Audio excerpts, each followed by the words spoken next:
हिंदी को लेकर भिड़ गए राज ठाकरे। अमित शाह को दिया करारा जवाब।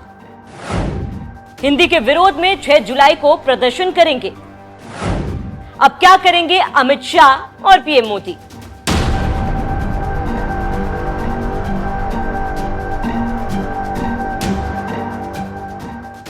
नमस्कार, आप देख रहे हैं न्यूज एक्सप्रेस और मैं हूं आपके साथ शाफनी पटनायक। दक्षिण भारत, खासकर तमिलनाडु बहुत पहले से हिंदी के विरोध में मुखर रहे हैं।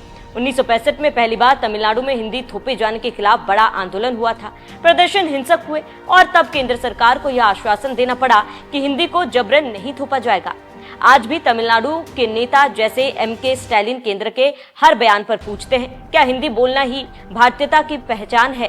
कर्नाटक में भी कन्नड़ भाषा प्रेम गहराई से जुड़ा है। राज्य सरकारें लगातार कहती रही हैं कि केंद्र को हिंदी थोपना बंद करना चाहिए।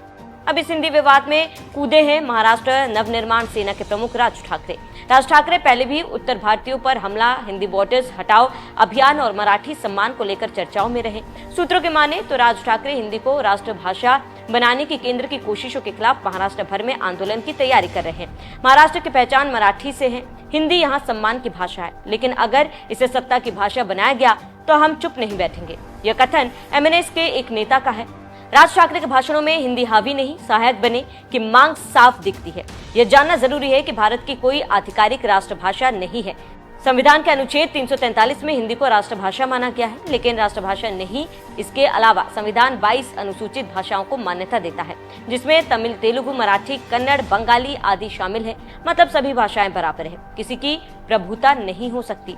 पर जब केंद्र मंत्री बार बार हिंदी को साझा भाषा, राष्ट्र के आवाज या सामाजिक एकता का जरिया बताते हैं, तो क्षेत्र पार्टियों को इसमें राजनीतिक एजेंडा दिखता है। कई विपक्षी दल और भाषाई संगठन मानते हैं कि हिंदी के पक्ष में केंद्र सरकार का झुकाव एक खास हिंदी हिंदुस्तान नैरेटिव का हिस्सा है। स्कूली पाठ्यक्रम में हिंदी को प्रमोट करना, केंद्र प्रतियोगी परीक्षाएं हिंदी में ही करवाना, पासपोर्ट, रेलवे और सरकारी पोर्टल्स में हिंदी प्राथमिकता, ये सब कदम हिंदी के वर्चस्व की ओर इशारा करते हैं। लेकिन विपक्ष सवाल करता है कि क्या ये भारत की भाषाई विविधता को कुचलने की शुरुआत है?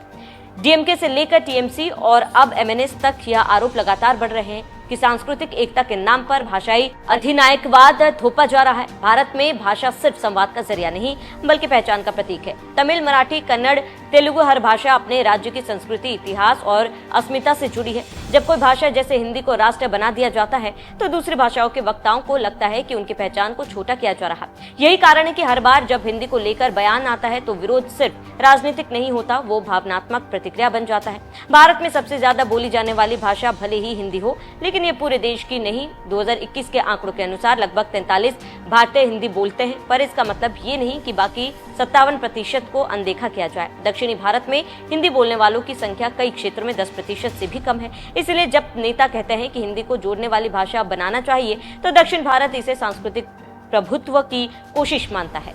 हिंदी को लेकर देश में जो बहस चल रही है, वो भाषा से कहीं ज्यादा राजनीतिक और भावनात्मक बन चुकी है। अमित शाह की ये बात, हिंदी सभी भाषाओं की सखी है, शब्दों में सौम्य हो सकती है, लेकिन सत्ता की मानसिकता में छिपा इशारा राज्य को असहज करता है। राज ठाकरे का सड़कों पर उतरने का ऐलान, डीएमके और कर्नाटक सरकार की प्रतिक्रियाएं, ये सब बताते हैं कि भारत में भाषा अब राजनीति की सबसे गर्म जमीन बन चुकी है। और जब तक केंद्र सरकार सम्मान और समानता के बीच संतुलन नहीं बनाएगी, हर बार हिंदू पर बोलने से संघीय ढांचे पर चोट लगेगी। तो सवाल ये है कि क्या हिंदी सभी को सखी बन जाती है, या ये एक भाषा को बाकी पर थोपने की कोशिश है? क्या अमित शाह का बयान सही दिशा में या राज ठाकरे का विरोध जायज है? और क्या भारत के संविधान के लिए सब भाषाएं बराबर है या कुछ ज्यादा बराबर? अपनी राय जरूर दें।